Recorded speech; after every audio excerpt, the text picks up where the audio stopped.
Why does the most famous city on earth feel disappointing the moment you arrive? New York is sold as a promise long before it is ever experienced. Movies, series, social media, and decades of cultural myth build an image of endless energy, opportunity, beauty, and freedom. But for many visitors, the illusion starts to crack within the first hours, sometimes within the first minutes. The shock does not come from one dramatic event. It comes from accumulation, from friction, from a feeling that something is off even if you cannot immediately explain why. You step into the city expecting excitement, but what greets you is tension. Noise that never stops, crowds that move without awareness, prices that feel aggressive rather than premium. The city does not welcome you, it challenges you. And this is where the myth begins to fracture. Because New York is not designed to receive people anymore. It is designed to extract from them. The promise says, New York is alive. The reality is that it is exhausted. The sidewalks are chaotic, not vibrant. The pace is not inspiring, it is oppressive.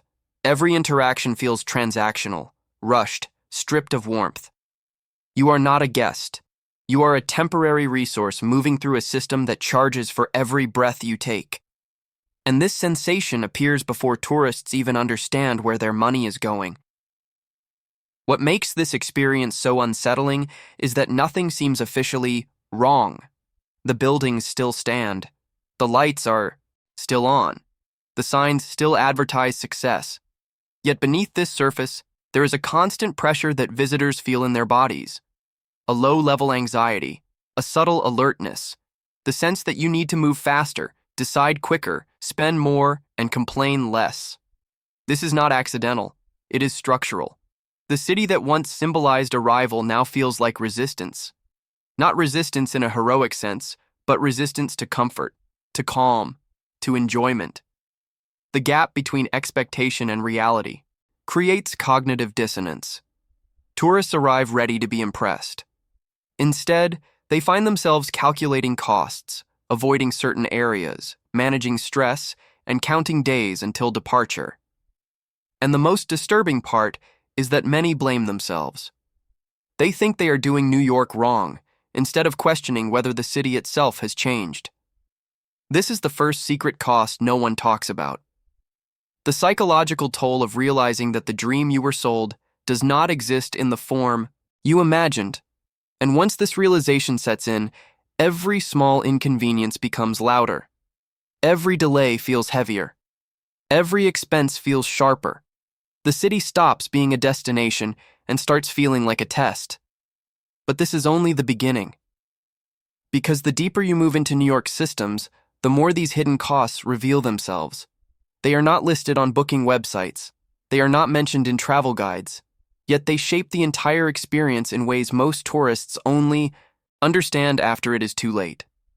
If you have ever felt this quiet discomfort in a big city, this moment where excitement turns into tension without a clear reason, you are not alone. Understanding what is really happening beneath the surface matters more than people realize. These experiences are not random. They are signals. And the only way to see the full picture is to slow down and pay attention to what most people ignore. If this perspective resonates with you, take a moment to leave a comment. Share whether New York matched the image you had in your mind, or if the reality surprised you in ways you did not expect. Your experience helps expose patterns that statistics never capture. And if you are finding value in this analysis, support the channel by leaving a like and subscribing. It tells the algorithm that this kind of honest conversation deserves space. The second shock does not arrive as a single expense. It arrives as a slow leak. New York drains you through costs so small and constant that you barely notice them at first. A few extra dollars here. A fee you did not expect there. Prices that feel slightly higher than reasonable, but never outrageous enough to trigger an immediate reaction. And that is exactly how the system works. In New York, simply existing has a price tag attached to it. Water costs more. Food costs more. Moving from one place to another costs more. Even standing still costs more, because time itself becomes an expense. Every delay feels expensive. Every wrong turn feels costly. The city monetizes friction, and tourists step into this environment without realizing how quickly it adds up. What makes these costs so damaging is not the total amount, but the mental weight they create. Visitors start calculating everything. Should I sit here or keep walking? Should I eat now or wait? Is this place worth it, or am I being overcharged again? The trip becomes a sequence of micro-decisions under pressure. Rest turns into strategy. Curiosity turns into caution. This constant calculation changes behavior. People stop exploring freely. They avoid spontaneity. They rush experiences not because they want to, but because lingering feels irresponsible. The city quietly trains tourists to consume quickly and move on, not to enjoy, reflect, or connect. And once you notice this pattern, it becomes impossible to ignore. The illusion of luxury plays a crucial role here. Higher prices are framed as exclusivity. Discomfort is reframed as authenticity. Chaos is sold as energy, but underneath this language is a simple reality. The city has optimized itself to extract maximum value from short stays. Visitors are not encouraged to slow down because slowing down reduces turnover. And turnover is the engine that keeps the machine running. At some point, many tourists feel an unexpected emotion. Guilt. Guilt for spending too much. Guilt for not enjoying it enough. Guilt for feeling relieved at the idea of leaving. This emotional confusion is one of the most overlooked costs of modern urban tourism. People blame their expectations, their planning, their attitude. Rarely do they question whether the environment itself is hostile to human comfort. This is when New York stops feeling like a destination and starts feeling like a transaction zone, a place where every interaction carries a subtle price, not just financially, but mentally. And this pressure does not disappear. It compounds. Each day adds another layer of fatigue. Each small cost reinforces the sense that the city is not working for you, but against you. By the time tourists recognize what is happening, the damage is already done. The joy they expected has been replaced by vigilance, and this invisible drain prepares the ground for the next realization, one that has nothing to do with money and everything to do with the body and the mind. At some point, tourists realize that rest in New York is not natural. It must be fought for. The city does not offer pauses. It interrupts them. Even moments that are supposed to feel calm are filled with noise, movement, alerts, and urgency. Sirens replace silence. Crowds replace space. Schedules replace intuition. And slowly, without announcement, the body shifts into survival mode. What makes this so unsettling is that visitors arrive expecting stimulation, not exhaustion. They imagine energy as something empowering. But what they encounter is overstimulation without relief. The nervous system never fully stands down. You walk faster than you want to. You speak louder than usual. You stay alert, even when sitting still. The city trains the body to stay tense, as if danger or urgency is always just ahead. This constant tension has a cost that no travel budget includes. Sleep becomes shallow. Meals feel rushed. Even enjoyable moments carry an undercurrent of pressure. You are always aware of time, crowds, prices, and the next obstacle. Relaxation feels irresponsible, almost unsafe. And, when rest finally comes, it is fragile, easily broken by the environment itself. Many tourists misinterpret this state. They call it excitement. They say the city has a strong vibe. They mistake exhaustion for intensity. But the body knows the difference. This is not inspiration. It is chronic stimulation. And the longer someone stays, the clearer this becomes. By the third or fourth day, irritation appears. Small inconveniences trigger disproportionate frustration.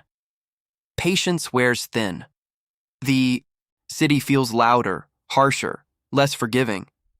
What is rarely acknowledged is that New York no longer accommodates the human need to slow down. Benches are scarce.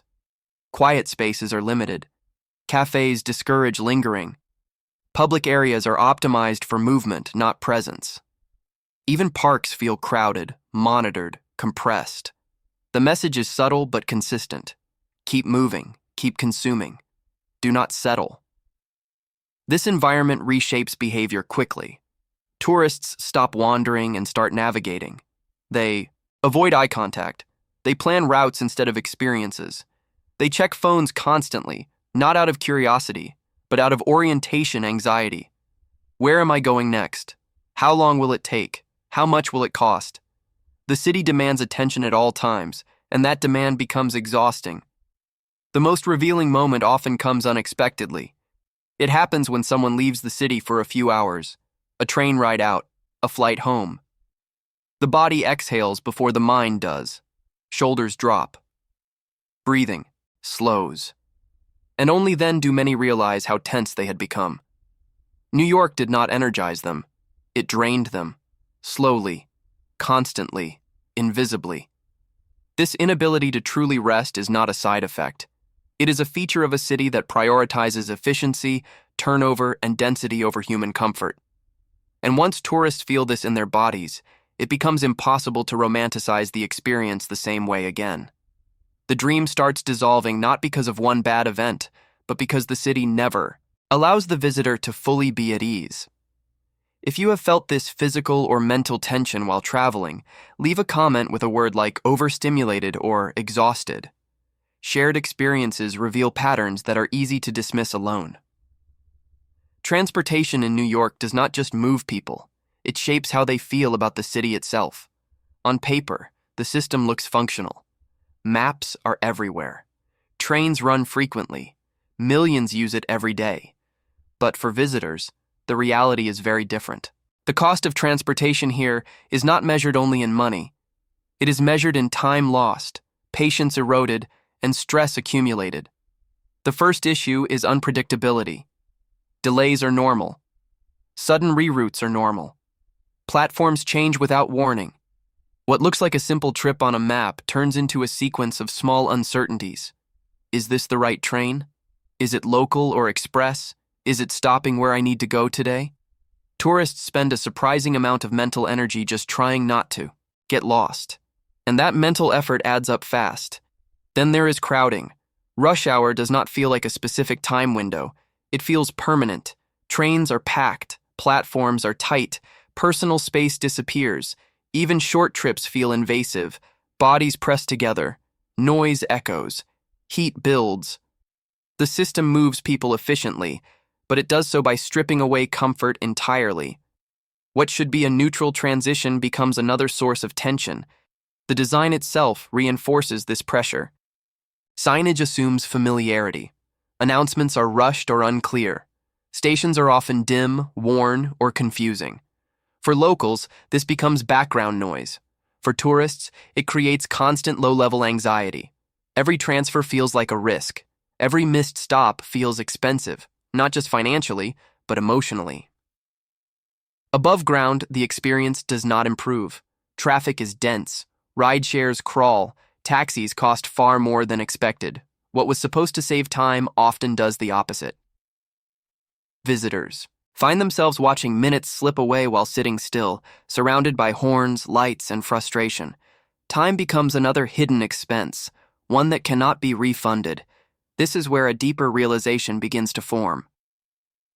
The city is not designed to be intuitive for outsiders. It rewards those who already know how to move through it. Everyone else pays a penalty. That penalty comes in the form of wasted hours, missed plans, and rising stress. Transportation becomes less about movement and more about endurance. Over time, tourists start adjusting their behavior. They limit how far they go. They skip places that seem too complicated to reach. They cluster activities to avoid moving too much.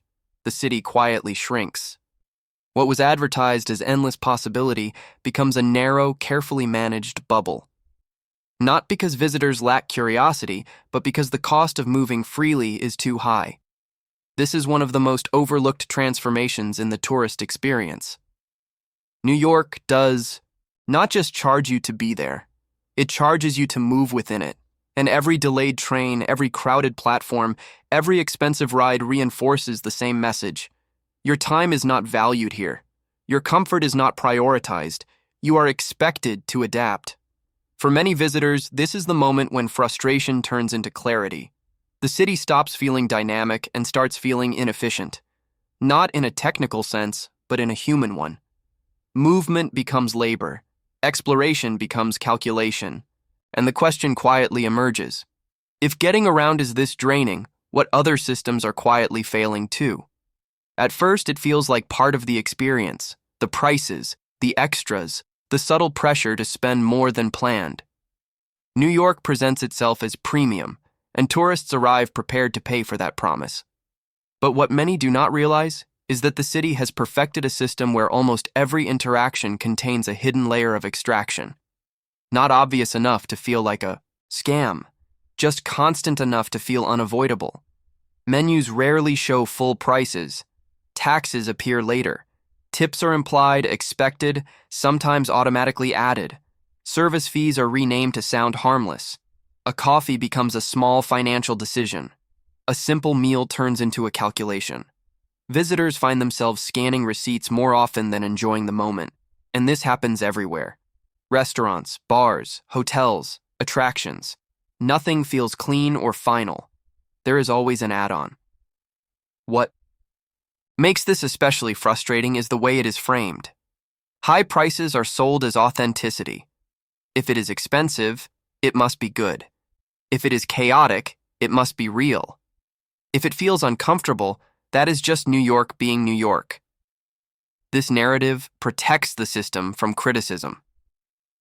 Tourists hesitate to complain because they fear sounding naive or unprepared, so they absorb the cost quietly. Over time, a shift occurs. Visitors stop asking whether something is worth it. They start asking how much worse it can get. Experiences become defensive. People choose places not because they are excited, but because they seem safer financially. They avoid certain areas. They skip spontaneous plans. The city subtly teaches tourists to lower expectations while raising expenses. This extraction goes beyond money. It drains trust. When nothing feels transparent, visitors become guarded. They assume they are being overcharged, even when they are not. Every interaction carries suspicion. This erodes enjoyment faster than any single bad experience. The city feels less like a place to explore and more like a maze designed to funnel you towards spending. The most revealing part is how normalized this has become. Locals shrug. Businesses defend it. Guides rarely mention it. But tourists feel it immediately, especially those visiting from places where prices are clearer and service feels less adversarial.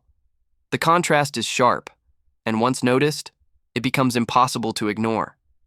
Eventually, many visitors reach a quiet conclusion. The city is no longer competing to impress. It is competing to extract, and that realization changes everything. New York stops feeling iconic and starts feeling transactional. The dream shifts from arrival to escape, from excitement to relief at the thought of leaving. For many visitors, the first real warning does not come from the streets or the prices. It comes from the airport.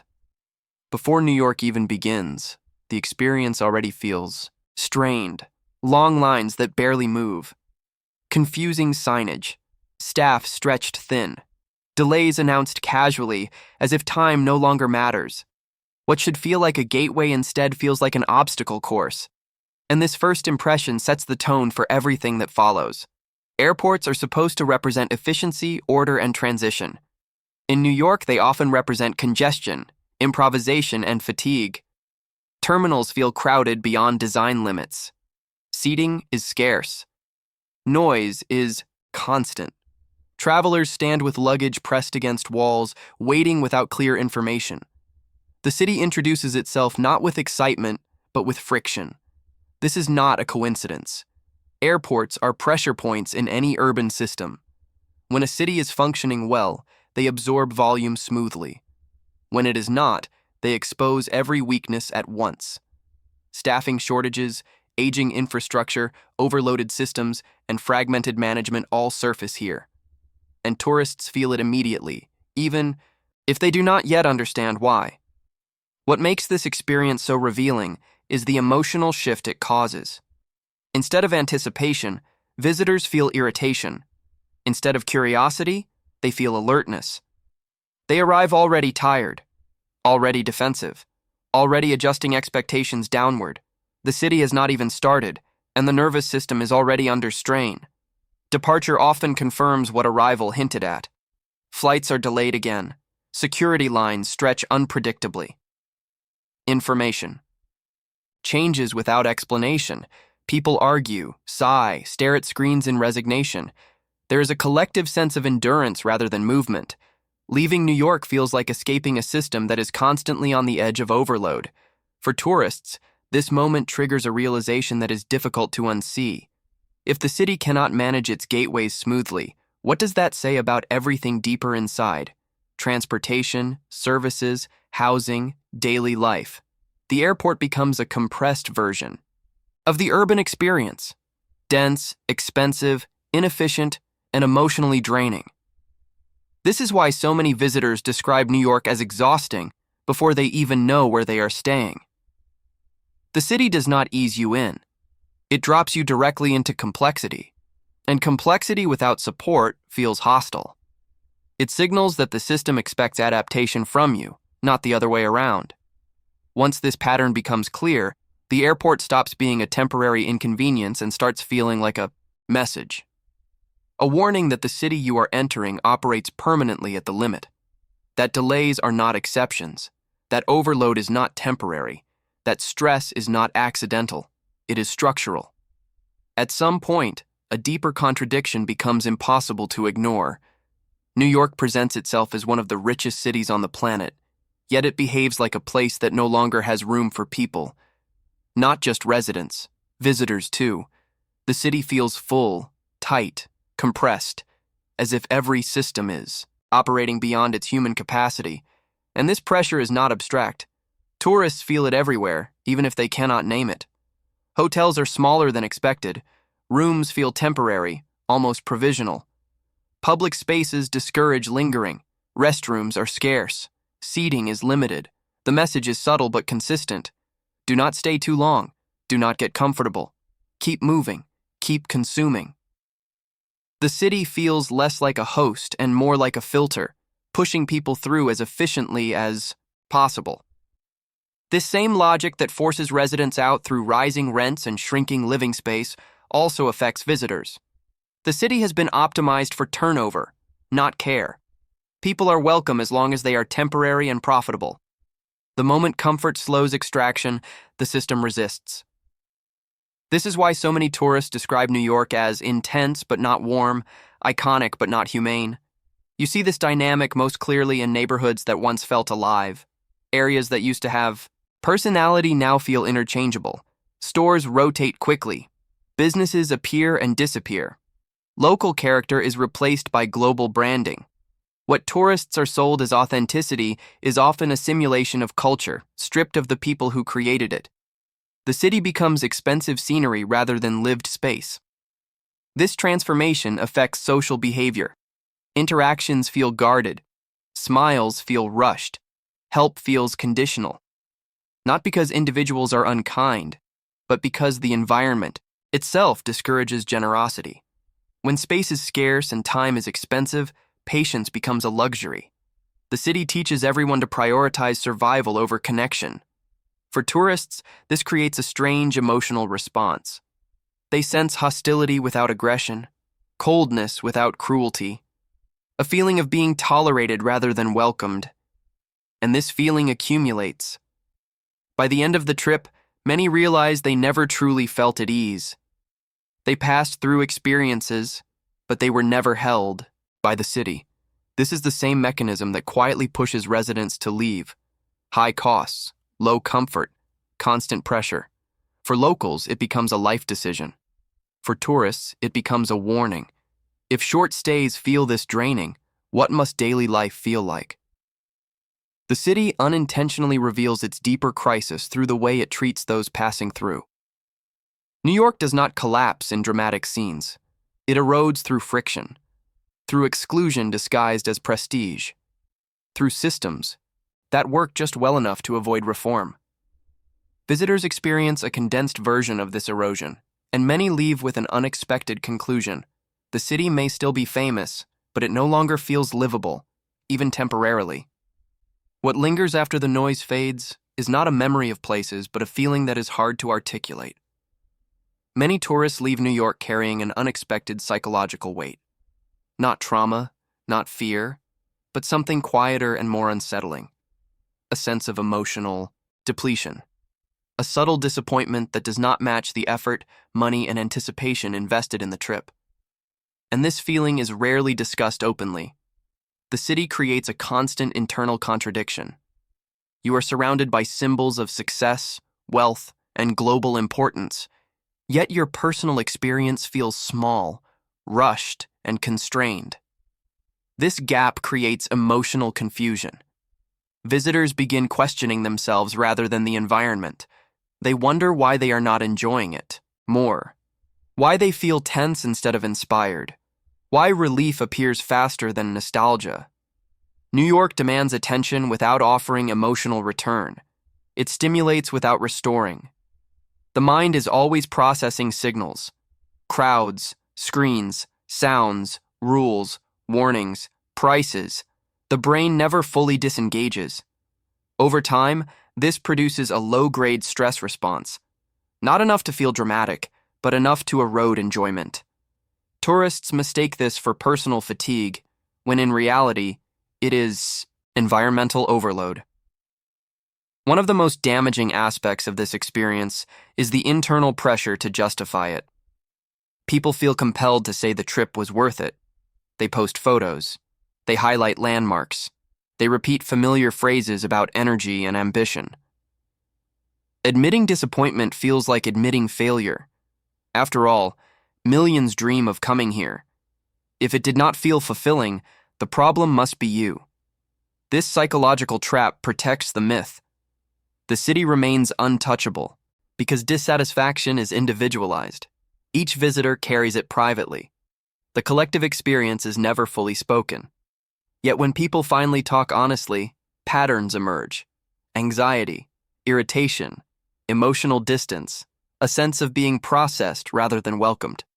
This emotional cost affects memory itself.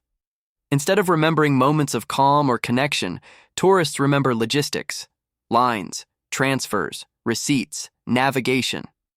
The trip becomes a sequence of tasks rather than experiences. And once travel turns into labor, its emotional value collapses. What is striking is how quickly this effect appears. It does not require weeks. Sometimes it happens in days. The city compresses stress into short stays. It delivers intensity without recovery time. For some, this becomes a wake-up call. If a vacation feels like work, something is fundamentally wrong with the system producing it. New York rarely leaves people neutral. It either overwhelms them or disappoints them. And disappointment is more corrosive because it remains unspoken. Visitors leave quietly, carrying a sense that something was promised and not delivered. This emotional residue shapes future choices. Many decide not to return. Not because of one bad event, but because the cost was deeper than expected. At some point, a quiet realization settles in. Many people know New York did not meet their expectations, but almost no one wants to say it out loud. The city is protected by a powerful social shield. Admitting disappointment feels risky. It sounds like ignorance, like weakness, like failing to understand something that millions claim to love. So people stay silent, and that silence keeps the myth alive. New York has become more than a place. It is a symbol, a badge of ambition, a reference point for success. Saying it was not worth it feels like questioning the value system itself. This is why visitors often defend the city even while describing negative experiences. They complain and justify in the same sentence. Yes, it was exhausting, but that is the energy. Yes, it was expensive, but that is the price of greatness. Yes, it was stressful, but that means you are doing it right. This contradiction is not accidental. The city benefits from it. When dissatisfaction is reframed as proof of authenticity, the system becomes immune to critique. Overload becomes intensity. Discomfort becomes character. Exploitation becomes prestige. Tourists internalize these narratives quickly. because rejecting them feels like rejecting the dream they invested in emotionally. Social media amplifies this effect. People curate highlights that confirm the myth. Iconic photos, famous streets, smiling faces. What disappears are the moments in between. The fatigue, the frustration, the sense of being rushed and processed. Online, the city looks timeless and powerful. In reality, many experiences feel transactional and hollow, but the performance continues. There is also fear involved. Fear of being seen as unable to handle the city. Fear of missing something others found. Fear of admitting that the effort did not pay off. So dissatisfaction stays private. Conversations stay superficial. And the collective story remains intact. This is why change is slow. When people do not name a problem, institutions feel no pressure to address it. Tourism marketing continues unchanged. Infrastructure strain is normalized. Costs rise quietly, and the gap between image and reality widens. New York does not need everyone to love it, it only needs enough people to keep believing. But belief weakens over time. Repeat visitors notice the shift. First-timers sense the tension. Conversations become more honest and private.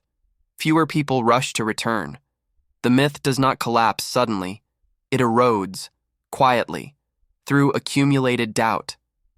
This moment of denial is critical, because once people allow themselves to say, maybe this is not worth it anymore, the entire narrative changes. The city loses its immunity, and what was once unquestionable becomes debatable. That is when symbols start losing power. What ultimately pushes people away from New York is not a single failure. It is the accumulation of many small ones that no longer feel temporary. Visitors sense that the city is no longer struggling through a phase, but settling into a new normal. A normal where systems barely hold, where overload is permanent, and where the cost of participation keeps rising while the return keeps shrinking. This is why fewer people talk about falling in love with the city, and more people talk about enduring it. The experience no longer feels aspirational. It feels conditional. Enjoyment depends on money, stamina, tolerance for stress, and the ability to ignore discomfort. The city rewards resilience, not presence. It favors those who can absorb friction without questioning it. What makes this shift so significant is that New York has always functioned as a reference point. When the most iconic city begins to feel unlivable even for visitors, it sends a signal far beyond its borders. Other cities watch, other systems copy, the same logic spreads. High density, high cost, low comfort, high turnover. The model does not break, it replicates.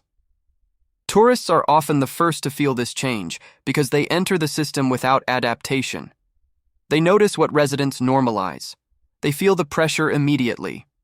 And when enough visitors leave with the same quiet conclusion, something fundamental shifts. The city stops being a destination and becomes a warning. This does not mean New York disappears. It means its role changes. It becomes a place people reference rather than seek. A symbol of what happens when scale replaces care. When efficiency replaces humanity. When the idea of success outgrows the people meant to live inside it. The most revealing sign is not empty streets or closed landmarks. It is hesitation. People pause before booking. They hesitate before returning. They compare alternatives, smaller cities, slower places, environments that offer less spectacle but more balance.